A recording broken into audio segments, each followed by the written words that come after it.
Before we begin, viewer discretion is strongly advised. The following is for educational and entertainment purposes only. This is the verbatim federal courtroom testimony of the Sean Diddy Combs trial as reported by Inner City Press. The federal courthouse in Manhattan had seen its share of dramatic moments during the Sean Diddy Combs trial, but nothing quite prepared the room for what happened on Tuesday morning when Belcalis Almanzar, known professionally as Cardi B, strode through the courtroom doors with the confidence of someone who had never backed down from a fight in her life. Unlike other celebrity witnesses who had appeared subdued or nervous, Cardi B entered the courtroom like she owned it. Dressed in a sharp navy blue power suit with her hair pulled back in a sleek ponytail, she moved with purpose, her heels clicking decisively against the marble floor. As she passed the gallery, she briefly acknowledged the packed room with a slight nod before focusing her attention entirely on the witness stand. Judge Patricia Williams looked up from her notes as Cardi B was sworn in. "Please state your full name for the record." "Belcalis Marlenis Almanzar, professionally known as Cardi B," she said into the microphone, her Bronx accent clear and unapologetic. Prosecutor Michael Torres approached the witness stand. "Ms. Almanzar, thank you for appearing before this court today. Could you please tell us how you first became aware of Sean Combs and his business practices?" Cardi B shifted slightly in her seat, her expression serious. "Look, everybody in the industry knows who Diddy is. When I was coming up, still dancing, still trying to make it, his name was like, it was power. You know, people would say, if Diddy notices you, you're made. But there was always whispers about what that really meant. What kind of whispers? The kind women share when men ain't around." Cardi B's voice took on a harder edge. "Girls would tell stories about parties, about meetings that weren't really meetings, about opportunities that came with conditions. But back then, everyone thought that was just the game. That's just how the industry worked." "Did you ever have direct contact with the defendant?" "Yeah, I did. First time was 2017, right after Bodak Yellow hit big. I was at a Grammy party and Diddy approached me. Real smooth, real charming. Told me how impressed he was, how he wanted to mentor me, help me navigate the industry." "How did that conversation develop?" Cardi B looked directly at the jury. "He started talking about how successful women in the industry all had understanding with the right people. How networking wasn't just about talent, it was about relationships and what you were willing to do to maintain those relationships." "Did he make any specific propositions?" "Not directly, not right then, but he invited me to what he called a private industry summit at his place in the Hamptons. Said it would be small, exclusive, just the family, that's what he called his inner circle. He made it clear that attending wasn't just an invitation, it was like an audition for the next level of success." Prosecutor Torres nodded. "Did you attend this event?" "Hell no." Cardi B said firmly, drawing a few surprised chuckles from the gallery before Judge Williams called for order. "Sorry, Your Honor. No, I did not attend, and I'm going to tell you why." "Please continue." "Because I had already heard from other women what those private summits were really about. I had a friend, won't say her name because she asked me not to, but she told me what happened at one of these parties. How women were expected to perform, how everything was recorded. How if you said no, suddenly your career would hit walls you couldn't understand." "What did your friend tell you specifically?" Cardi B's expression darkened. "She said she went to one of these parties thinking it was about business networking. Instead, she found herself in a situation where the entertainment was the young women who had been invited. She said there were cameras everywhere, NDAs being passed around like party favors, and men treating women like we were trading cards in some sick game." "How did you respond to Mr. Combs' invitation?" "I told him I was too busy. He didn't like that answer. He got this look in his eyes like nobody had ever said no to him before. Then he laughed and said, 'You're new to this level, baby girl. You'll learn how things work up here.' Did your declining his invitation have any consequences?" Cardi B sat forward, her voice rising slightly. "Within 2 weeks, I started hearing about myself on blogs. Negative stories made up drama about me being difficult to work with, rumors about my personal life. Projects that seemed locked up suddenly became uncertain. My manager got calls from people suggesting I might want to reconsider my attitude about networking.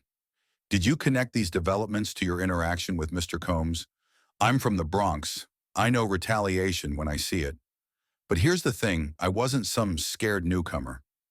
I had built my brand on being real, being direct. So instead of backing down, I started talking about it. Talking about it how, in interviews on social media, I started calling out the whole system, not just Diddy specifically, but the whole way this industry operates. How women are pressured, how success comes with a price that men never have to pay. Prosecutor Torres pulled out a tablet. I'd like to show you a social media post you made in September 2018. Do you remember this? On the courtroom screen appeared a screenshot of a tweet from Cardi B's verified account. Y'all really think women in this industry just lucky, NARH. We pay prices y'all don't even know about. Some of us just refuse to pay them. That's why the game is rigged against us from day one. But I'd rather struggle than sell my soul. Period. Do you recall making this post and what prompted it? Yeah, I remember. I had just heard that another young artist had gone to one of these networking events and came back changed, scared. She wouldn't even talk about what happened, just that she had to play the game now if she wanted to keep her deal. Ms. Almanzar, in your experience, is this pattern of behavior limited to Mr. Combs? Cardi B shook her head emphatically. No, absolutely not. Diddy wasn't the only one operating like this. He was just one of the most powerful, which made him one of the most dangerous. But this system exists throughout the industry. Women are seen as commodities to be traded, controlled, and disposed of when they're no longer useful. Can you elaborate on this system? Look, imagine a poker game where women are the chips. The men with the most power get to decide our value, trade us around, and use us as currency for their deals. If you're a woman trying to make it in this industry, at some point, somebody's going to try to collect on what they think you owe them for your success. Have you witnessed this personally with other artists? I've seen young women come into this industry bright-eyed and talented, ready to take on the world. Then I watch them get dimmer and dimmer as they realize what's expected of them. Some fight it, some leave the industry entirely, and some, she paused, her voice softening, some just accept it as the price of admission. Did you ever feel pressured to participate in this system? Every successful woman in this industry has felt that pressure. The difference is I was already public about my past as a dancer. I wasn't ashamed of my sexuality or my choices.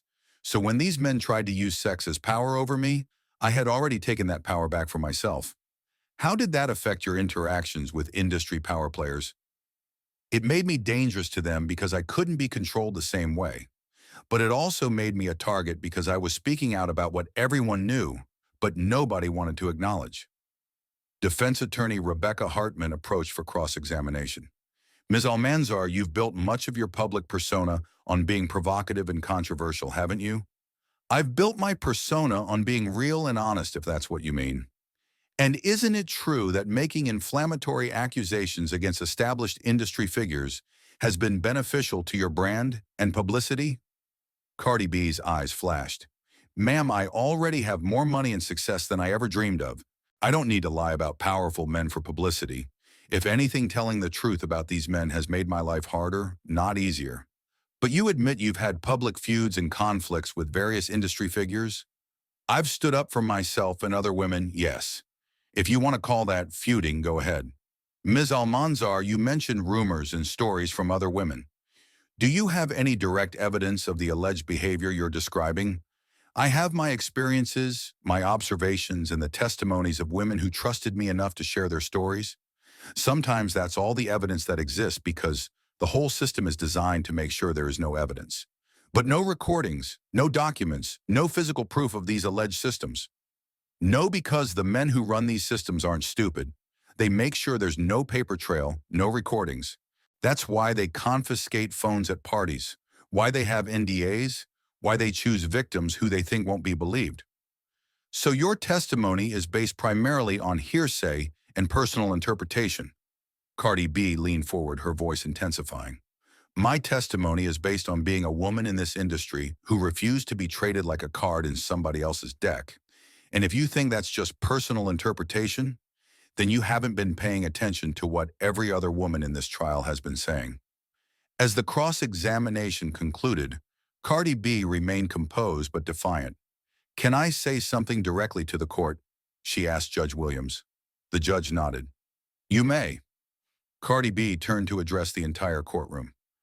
"I know people think I'm just some loud girl from the Bronx who doesn't know what she's talking about, but I've seen this industry from the bottom up. I've been the girl dancing for rent money, and I've been the woman sitting at tables with billionaires. And what I'm telling you is that the system hasn't changed, it's just gotten better at hiding itself. The women who come forward in cases like this, we're not looking for sympathy or pity, we're demanding accountability.